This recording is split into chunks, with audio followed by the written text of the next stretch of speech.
one change, of course, that keeps catching me is the G flat to C major, C flat major, and then this. And it kind of reminds me of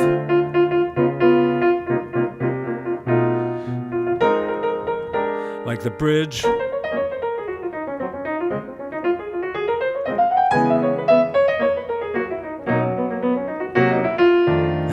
So, I mean, I should be able to do it, right? It's just C flat major 7th, and then you'd like change one note, and it becomes C half diminished.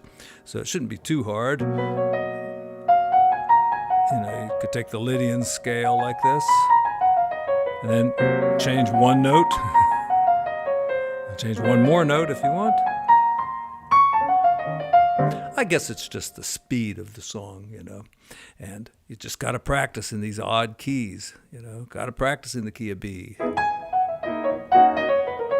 Right? Right, key of B.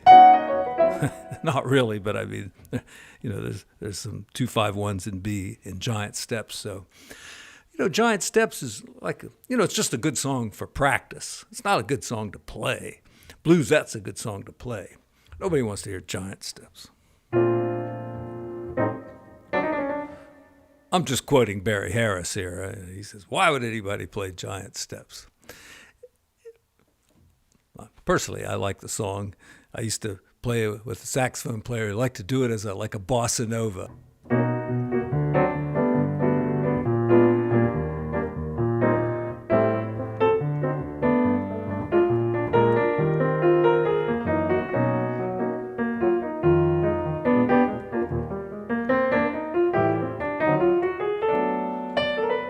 Certainly much easier that way.